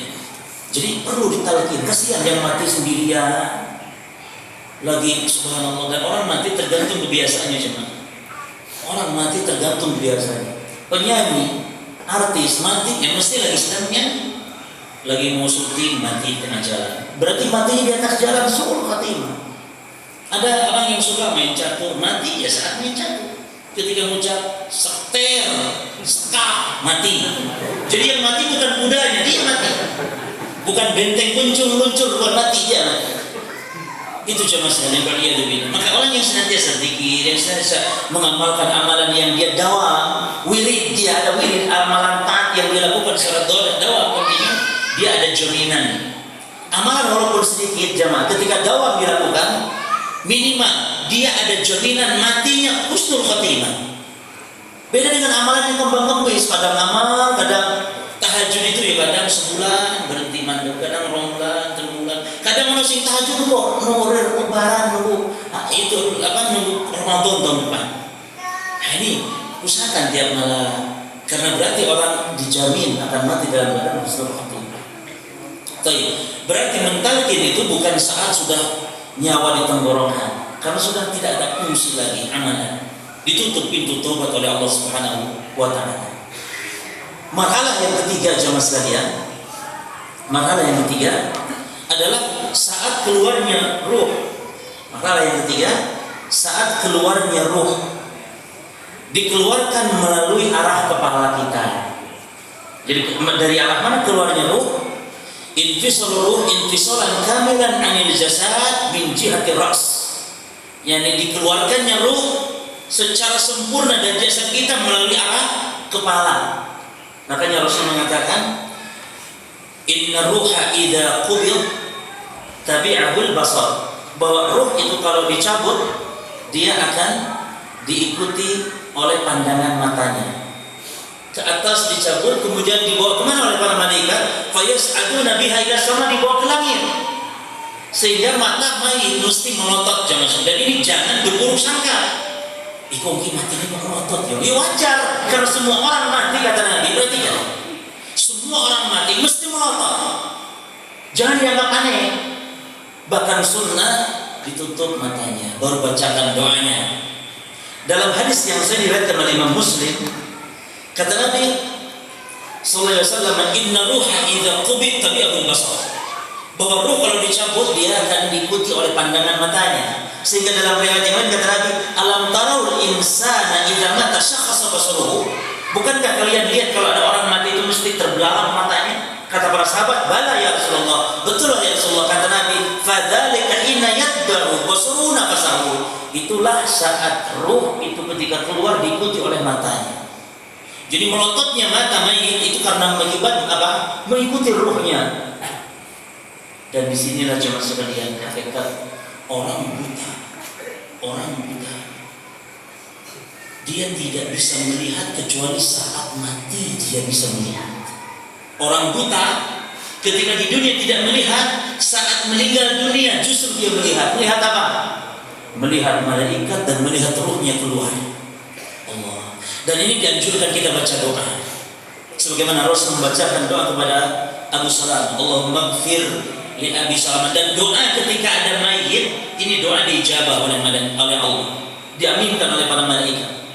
Jadi diantara salah satu sebab diijabahnya doa adalah berdoa ketika ada jenazah. Ini barusan jenazah mati, saat itulah para malaikat mengaminkan setiap doa, doa baik atau doa buruk. Makanya Nabi mengatakan ketika Abu Salamah meninggal, keluarga Abu Salamah pada menjerit. Lalu Nabi mengatakan kepada keluarga Abu Salamah, "La tad'u ala anfusikum illa bi khairin." Jangan kalian doa yang jelek-jelek. Makanya jemaah perempuan ketika ada orang sekarat jauhkan. Karena rata-rata perempuan tidak tahan sehingga dari mulutnya keluar ucapan-ucapan yang buruk.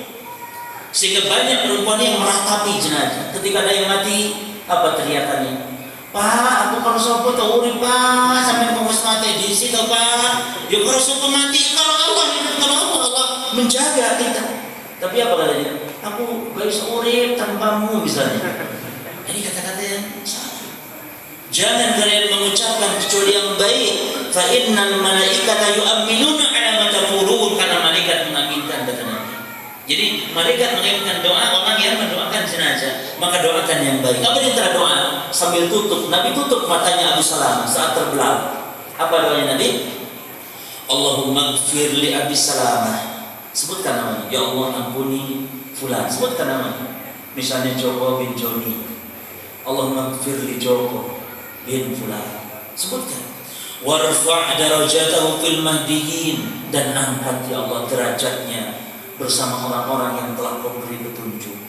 Wakhlufhu fi aqibihi fil ghabirin, dan ganti ya Allah yang baik bagi orang-orang yang telah ditinggalkannya. Waghfir lana wa lahu, ampuni kami dan ampuni dia jenazah ya rabbal alamin. Wafsah lahu, lapangkan ya Allah fi qabrihi, di alam kuburnya. Wa nawwir lahu fihi, dan terangi cahaya. Jadi kubur ini gelap, kubur ini sempit, makanya disebutkan karakter kubur itu gelap. Sehingga dalam doanya wa yunawwir lahu fihi, terangi, dan kuburan itu sempit. Wa wasi' madkhalahu, luaskan ya Allah. Dan kuburan itu apa lagi? Sempit, gelap. Dan kuburan jamaah sekalian, bahwa kuburan atau alam barzah, alam kubur memiliki beberapa karakter. Di antaranya kita di alam kubur ada yang mendapatkan dhammatul qabr. Dhammatul qabr yakni hempitan alam kubur. Dan semua kita dapat sebagaimana sakaratul maut. Orang beriman, orang saleh, orang toleh, mukmin, kafir dapat yang namanya hempitan kubur nanti. Itu sunatullah sebagaimana sakaratul maut. Makanya Nabi mengatakan ketika ada bayi meninggal dunia, Nabi mengatakan, "Lau anna ahadan naja min dhamatil qabr la naja hadas sabi." Seandainya ada orang yang selamat dari hempitan kubur, yang selamat pasti bayi ini, kata Rasul. Tapi kata bayi pun akan mendapatkan hempitan kubur. Bahkan ketika Sa'ad bin Mu'adz meninggal dunia, Sa'ad bin Mu'adz ketika wafat, salah seorang sahabat dari kaum Ansar, itu arsy Allah sampai bergetar karena kematiannya, yang dimandikan oleh 70.000 malaikat. Lalu apa kata Nabi? "Lau naja ahadun min dhammatil qabri la naja Sa'ad bin Mu'adz." Seandainya ada orang yang selamat dari hempitan kubur, yang selamat layaknya Sa'ad bin Mu'adz. Tapi hatta Sa'ad bin Mu'adz pun dihempit, lalu nanti diluaskannya kembali. Semua kita akan merasakan yang namanya hempitan alam kubur. Baik, ini karakter kubur. Baik ya. Jadi ruh ketika keluar akan ditutup. Bagaimana cara keluarnya ruh jemaah sekalian? Inilah yang membedakan. Jadi kalau sakaratul maut sama, mukmin, kafir, saleh, toleh, sama semuanya. Adapun yang membedakan muslim dan kafir adalah saat keluarnya ruh. Digambarkan oleh Nabi dalam hadis riwayat Imam Ahmad, bagi orang yang mukmin Allah bagaimana berfirman seperti dalam Quran, wan nazi'ati gharqa wan nasyiqati nashqa, demi malaikat yang mengeluarkan ruh, maksudnya dengan keras, dan demi malaikat yang mengeluarkan ruh dengan pelan-pelan, dengan lembut. Inilah yang membedakan jemaah. Rasul SAW menggambarkan saat ruh keluar bagi ruh orang mukmin, ketika keluar kata Nabi fatakhruju, maka keluarlah ruh orang mukmin tersebut, tasilu, dia mengalir, yakni tasil, mengalir dengan mudahnya, kama tasilul qatratu min fisiqa, seperti mengalirnya air dari mulut ceret. Jadi kalau antum keluarkan air dari ceret, mengalir, itulah gambaran keluarnya ruh bagi orang yang beriman. Lalu Nabi gambarkan bagaimana kalau orang kafir keluarnya ruh. Ketika malaikat mau memberi kabar yang sangat buruk kepada ruh orang kafir, ya ayatuhan nafsul khabithah, wahai ruh, wahai nafs yang buruk, ukhruji, keluar kau. Subhanallah. Kata malaikat mau keluar kau, ila ghadabin minallah wasahar, kepada murka Allah dan kepada kemarahan Allah Subhanahu wa ta'ala. Maka dia enggak mau keluar. Ruh orang kafir ini enggak mau keluar. Akhirnya dipaksa, dicabut, dikeluarkan. Nabi menggambarkan apa? Wa yantazi'uha, dicabut dia dengan paksa, kama yantazi'us sufur minas sawfil maglul. Dipaksa keluar, dicabut seperti besi yang bengkok, diseret, ditarik daripada kain kapas yang basah, besi panas robek dia. Ini gambaran kepada ruh orang yang kafir. Adapun orang beriman, takhruju tasilu kama tasilu qatratu min fisiqa, lalu kemudian dibawa ruh ke atas, kemudian nanti akan dikembalikan ke alam barzakh. Jemaah sekalian, kematian, perhatikan, kematian, sakaratul maut ada yang dikecualikan. Subhanallah, jadi ada orang-orang yang dikecualikan. Ketika sakaratul maut tidak merasakan sakit kecuali hanya sekedar seperti dicubit saja. Bagaimana rasanya dicubit? Seperti itu rasanya. Bagaimana rasanya dicubit? Sakit tak? Dicubit tak? Sakit tak dicubit? Tapi seperti itu. Sakaratul maut yang dialami oleh siapa di sini jemaah sekalian? Sakaratul maut yang dialami oleh orang yang mati syahid. Syahid maksudnya syahid akhirat, ya, dunia akhirat. Karena orang syahid itu ada tiga, jemaah. Ada orang yang syahid dunia, ada yang syahid akhirat saja, dan ada yang syahid itu dunia akhirat. Apa bedanya? Kalau orang yang syahidnya syahid dunia, itu orang yang mati berperang membela agama Allah, tapi karena ria ingin disebut pahlawan. Dia syahid tapi syahid dunia, tetapi tidak syahid akhirat. Adapun yang syahid akhirat, siapa dia? Orang yang mati, yang memiliki keistimewaan dapat pahala seperti pahala syuhada. Siapa mereka? Orang-orang yang matinya karena tertimpa reruntuhan, karena sakit di perutnya, seorang istri yang mati karena melahirkan. Jadi bukan jadi seperti wewe gombel atau kuntilanak. Kalau dalam Islam ada perempuan yang mati ketika melahirkan, sebagai apa dia? Syahid. Mati yang syahid, matinya mulia, ibu yang mati sedang melahirkan. Kalau dalam film nenek tahu kan jadi apa dia? Jadi kuntilanak, jadi sundel bolong. Ini tidak benar jemaah. Bahkan mulia seorang perempuan yang mati ketika melahirkan atau saat nifas. Bayinya sudah lahir selamat, dia nifas 40 hari. Selama masa nifas mati dia, dalam masa darah masih keluar, mati syahid. Masya Allah. Dalam Islam, orang yang mati lawan rampok, mati dia. Dirampok hartanya, lalu mati, dilawan. Maka kata Nabi, orang yang mati syahid, man qutila duna malihi fahuwa syahid. Ada seorang sahabat, ya Rasulullah, datang maling kepada saya, ingin merampas harta saya. Kata Nabi, jangan dikasih. Kalau dia maksa, ya Rasulullah, misalnya harus bertengkar, lalu saya bunuh dia, kata Nabi, dia maling di neraka mati. Kalau saya yang mati, ya Rasulullah, kata Nabi, apa anta syahid? Kalau kamu yang mati, kamu syahid, kata Nabi. Jadi kalau kita datang rampok, mau kita lawan dan kita mati, kalau ingin syahid lawan.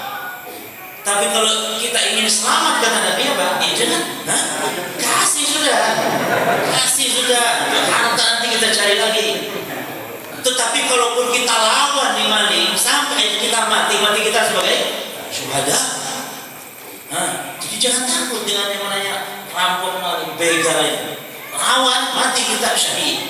Tapi kalau Ustaz, karena si kepengen urip, si urip kawin, ya sudah, kasih harta, kawin dulu, gitu kan. Baik, jamaah sekalian, orang yang orang yang mati syahid, kata Nabi SAW dalam hadis yang diriwayatkan oleh Imam Ibnu Majah dan hadis sahih, kata Nabi, "Ma yajidu syahid," tidaklah dirasakan oleh orang yang mati syahid, min masil qatl, dari pembunuhan saat dibunuh, yakni ketika sakaratul maut, illa kama yajidu ahadukum min masil qarsah, kecuali seperti kalau kalian merasakan dicubit. Itu apa yang dirasakan oleh orang yang berperang di jalan Allah. Jadi hentakan pedang atau tusukan tombak atau apapun yang dirasakan orang yang mati syahid ketika membela agama Allah, tidaklah merasakan sekarat kecuali seperti seseorang kalian itu kalau dicubit, kata Rasulullah SAW. Nah, ini sahih. Baik. Kemudian satu lagi terakhir, bahwa ketika kematian, syaitan akan selalu mengawasi, selalu menggelincirkan kita. Adapun hadis yang mengatakan bahwa syaitan datang dalam bentuk kakek neneknya, dalam bentuk orang tuanya, lalu mengajak agama Yahudi, lalu la ini hadis la asalaku. Hadis kata Imam Jauzi, ini hadis tidak asal-usul. Tetapi secara umum syaitan mengganggu. Nah, yang pertama dalilnya apa? Dalilnya sebagaimana doa Nabi SAW. Nabi dalam doanya wa'udzubika.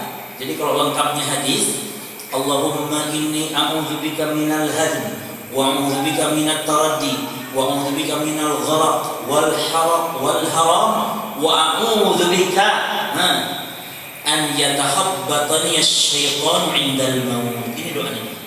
Dan aku berlindung kepadamu ya Allah dari gangguan setan saat kematian. Jadi saat sakaratul maut. Adapun dalil secara umum bahwa syaitan akan hadir senantiasa di semua kondisi kita. Kata Nabi SAW, "Inna syaitan yahduru ahadukum inda kulli syai'." Syaitan itu akan selalu hadir menyertai kalian dalam semua kondisi. Makan, tidur, segala macam. Hatta bertemu dengan istri.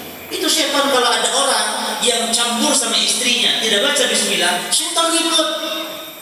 Makanya kata Nabi SAW, kalau orang datang untuk bertemu dengan istrinya, lalu membaca bismillah, Allahumma janibis syaitan wa janibis syaitan ma razaqtana in qudir alaihi walad lam yadurruhu syaitan abadan. Kata Nabi, kalau orang bertemu dengan istri lalu baca doa ini, baca doa tadi, bismillah wa janibis syaitan. Kata Nabi, seandainya bersetubuhnya ini nanti Allah karuniai anak, maka anaknya tidak diganggu setan selamanya. Dan syaitan bisa gabung kalau tidak baca itu, jangan. Wa yusyariku fil amwal wal aulad. Syaitan kerjasama dengan manusia dalam membuat anak. Bersetubuh tidak baca basmalah, tidak baca bismillah. Ya. Makanya syaitan selalu hadir dalam semua kondisi. Saat sakaratul maut ditungguin kita sama setan.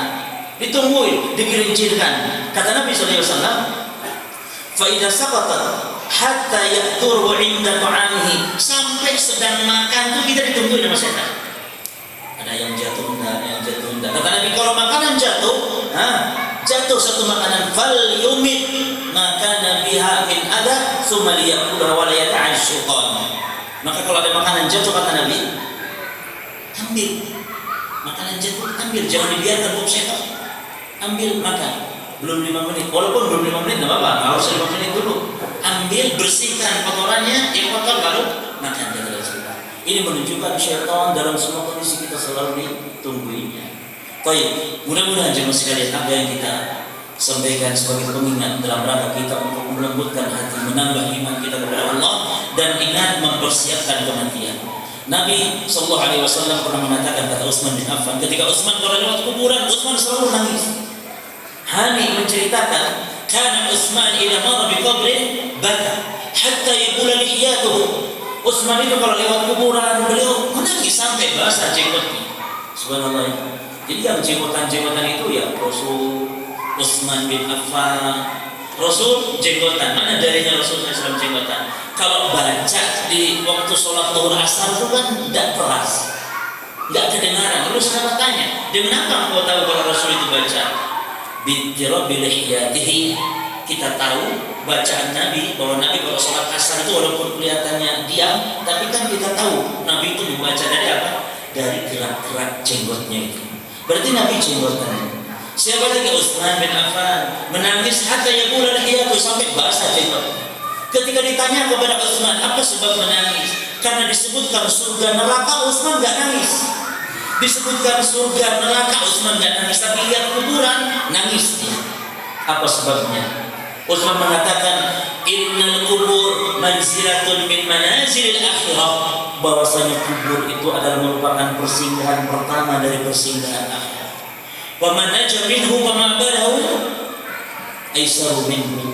Barang siapa yang selamat di terminal pertama ini, maka setelahnya pun dijamin sukses.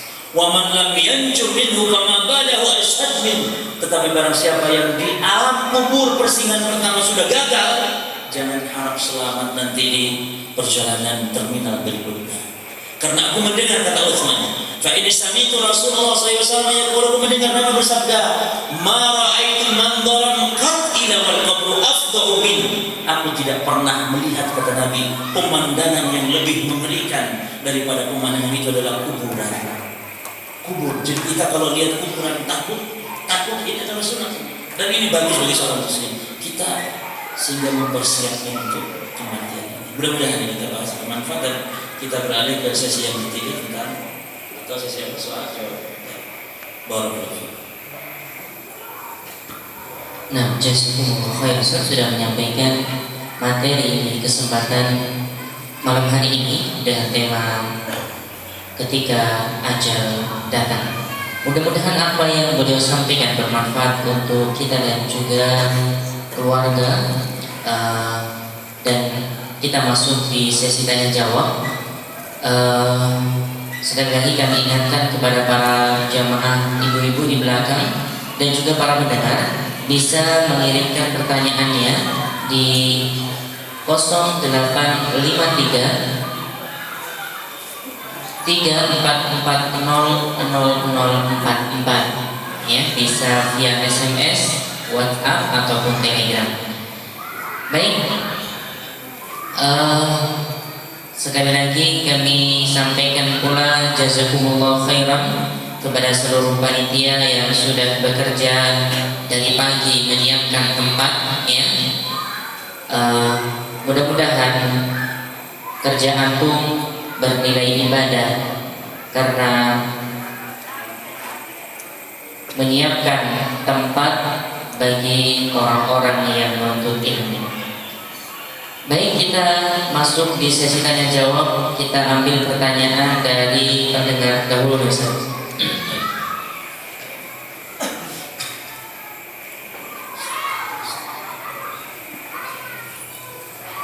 Bismillah, tanya Ustaz, kalau misal seseorang sakit keras, pengen di saat-saat terakhir dirawat di rumah atau jauh dari medis, tapi keluarga pengen upaya optimal di rumah sakit, apakah tindakan memaksa si sakit dibawa ke rumah sakit yang di sana banyak suntikan, selang dan sebagainya, itu bisa dibenarkan dalam rangka mengantarkan akhir hayat seseorang, ataukah sebaiknya dirawat di rumah saja dengan sebaik-baiknya? Syukran. Baik. Jadi yang intinya ketika seseorang sakit keras, lalu mungkin mana yang lebih afdal untuk dirawat di rumah sakit atau di rumah?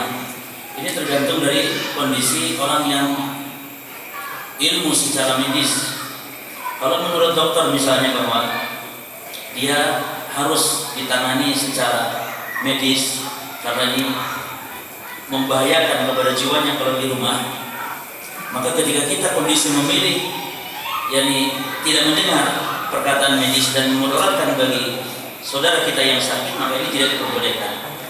Misalnya seseorang sudah jelas memerlukan perawatan khusus, karena kekurangan cairan misalnya, harus dirawat di rumah sakit, dan ini secara umum diketahui. Lalu dia pilih, sudahlah di rumah saya tawakal kepada Allah, maka ini tidak dibolehkan. Karena ketika dirawat di rumah tanpa memerlukan cairan tadi mungkin yang perlu di rumah sakit, maka itu termasuk perkara yang akan membahayakan bagi jiwa seseorang. Nah, ini tidak diperbolehkan. Adapun kalau perkataan dokter juga tidak menunjukkan itu terserah keluarga dan terserah keinginan daripada si yang sakit, insya Allah. Jadi tidak perlu harus minta izin dokter, atau kalau dokter sendiri tidak menyarankan harus di rumah sakit misalnya. Nah, maksudnya, jadi kalau dokter memastikan ini berbahaya kalau di rumah atas nyawanya, maka kita mengikuti perkataan dokter selama kita mampu. Kalau tidak, maka silakan dibebaskan untuk memilih antara pilih di rumah sakit atau pilih di rumah. Tidak ada perbedaan. Bagi rumah sakit sama, talqin juga ketika ada tanda-tanda kematian. Allah. Pertanyaan berikutnya dari jamaah. Assalamualaikum Ustaz. Berapa lama sakaratul maut sampai itu dicabut oleh malaikat maut? Nah, yang pertama, perkara sakaratul maut adalah perkara ghaibiyah, perkara ghaib yang kita tidak mengetahui hakikatnya. Bagaimana? Bahkan ruh itu sendiri kita tidak tahu hakikat ruh kecuali satu saja. Perhatikan jemaah. Wa yas'alunaka 'anil ruh qul ruh min amri rabbi wa ma utitu minal ilmi illa qalila. Mereka bertanya kepada Muhammad tentang ruh, katakanlah bahwa ruh adalah urusan Rabbmu dan tidaklah kalian diberi ilmu kecuali sedikit. Jadi ruh rahasia Allah, termasuk sakaratul maut, dan kita tidak tahu hakikat ruh kecuali satu saja. Apa itu? Kita tidak tahu ruh hakikatnya kecuali satu hakikat. Apa itu? Bahwa ruh kalau keluar, diikuti oleh pandangan mata, itu tok. Tapi bentuknya ruh bagaimana, perjalanan ketika keluarnya kita tidak tahu. Maka berapa lama, karena tidak ada riwayat, maka kita tidak mengetahuinya. Karena itu perkara ghaibiyah. Berikutnya, bagaimana cara mentalqin orang yang sekarat? Baik, dalam pembahasan tadi sudah disebutkan ya, tidak boleh justru orang yang sedang sekarat.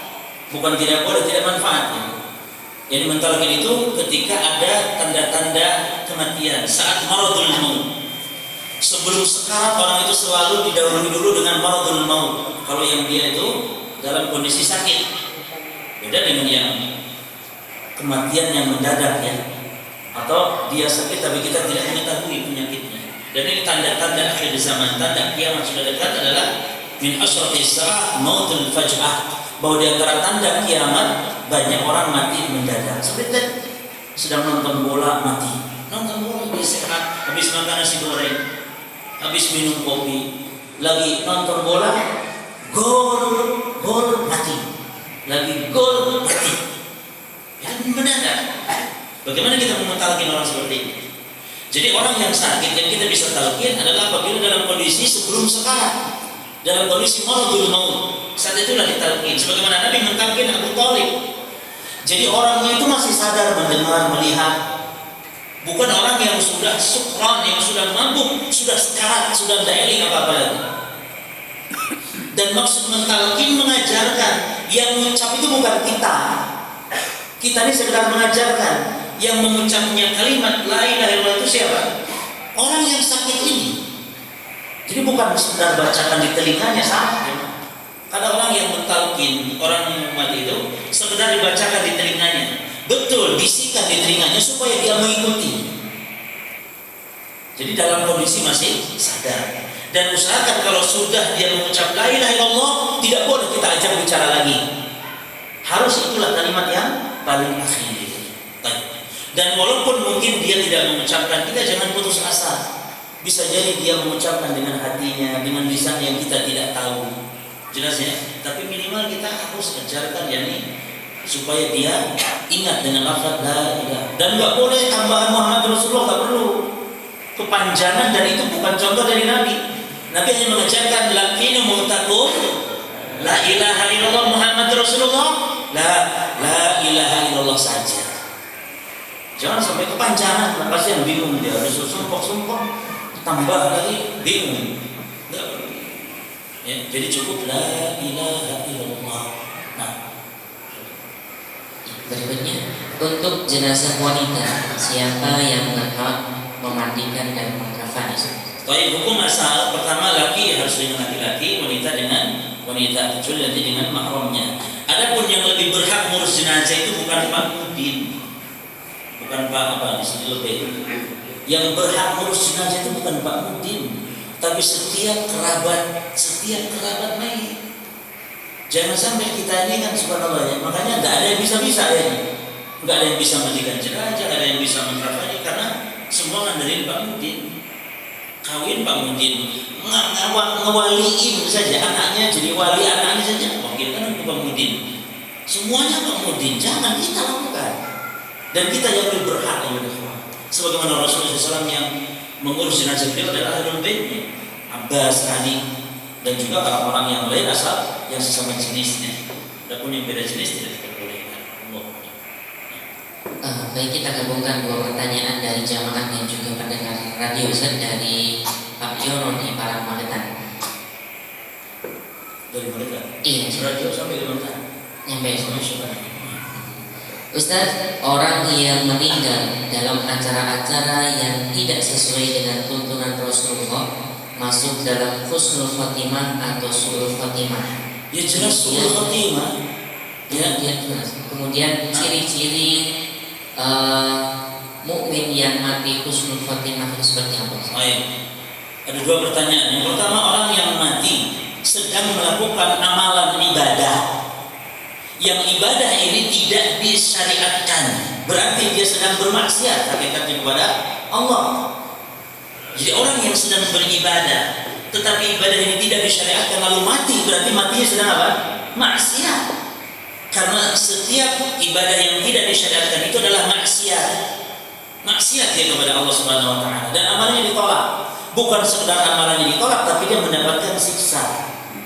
Makanya jangan tertipu kita dengan orang yang mati sedang melakukan ritual ibadah, tetapi kita hanya berharap, bukan memastikan. Ada orang yang sedang sujud, wah pasti surga. Jangan. Kita hanya berharap ini baik, ini sedang sujud. Karena bisa jadi dia sujud, rupanya dia kepada Nyi Roro Kidul, cuman sedang sujud, itu disangka ya kepada Allah, padahal dia sedang mengagungkan Nyi Roro Kidul padahal. Maka ini kita hanya berharap, tidak boleh memastikan. Jelas ya? Jadi orang yang mati dalam keadaan, makanya ini bahayanya melakukan ritual ibadah yang tidak disyaratkan itu, khawatir kita justru sedang dalam keadaan melakukan ritual amalan ini mati. Lalu apa ciri jamaah sekalian secara zahir? Ciri-ciri orang yang mati dalam keadaan husnul khotimah banyak sekali disebutkan. Ada kitab yang bagus namanya Ahkamul Janaiz karya Syekh Al-Albani rahimahullah, disebutkan ada belasan ciri. Pertama diantaranya yang mati malam Jumat atau hari Jumat. Ini kalau dari segi waktu ya. Bukan berarti yang setiap mati itu dijamin surga kalau malam Jumat, tidak. Orang yang mati malam Jumat lagi nenggak botol misalnya, ya enggak. Walaupun malam Jumat, Mamin muslim yamutu fi yaumin fi lailatil jum'ah wa qahullahu fitnatal qadr. Tidaklah seorang muslim yang mati pada malam Jumat dalam lafaz yang fi yaumil jum'ah atau pada hari Jumat, Allah pelihara dia. Wa qahullahu fitnatal qadr, dari fitnah kubur. Jadi ada orang yang nanti tidak ditanya di alam kubur, di antaranya para nabi, para rasul, ya. Kemudian orang yang mati syahid, orang yang murabit, yang jaga-jaga di perbatasan. Salah satunya orang yang mati pada malam Jumat. Ini termasuk mati yang istimewa. Kemudian mati-mati yang kondisi mati sebagai syahid akhirat. Ini syahid akhirat namanya. Siapa seperti tadi yang mati perutnya sakit, yang mati terkena wabah penyakit. Semua wabah penyakit, termasuk orang yang mati kena penyakit AIDS. Itu termasuk mati kena wabah. Ya. Wabah penyakit AIDS yang tidak ada obatnya, padahal ada nanti insya Allah, cuma belum ditemukan. Tapi kena AIDS itu kan mungkin kalau dari hasil berzina ya lain maknanya. Ini ada orang yang tidak berzina, orang soleh tapi mati kena AIDS misalnya. Kemudian mati kena virus kemarin, itu mati syahid. Ciri-ciri husnul khotimah. Lalu mati ketika perutnya ditusuk orang atau terkena dentuman, termasuk yang kena tabrak, itu termasuk yang mahdum, mati yang tenggelam. Ini mati ciri husnul khotimah dari segi cara mati. Ada lagi yang paling umum, mati dalam amal soleh. Ini mati husnul khotimah. Ada lagi ciri secara fisik, apa itu? Kalau dahinya berkeringat. Kita bersyukur kalau ada orang muslim ketika mati dahinya lihat keringatan enggak.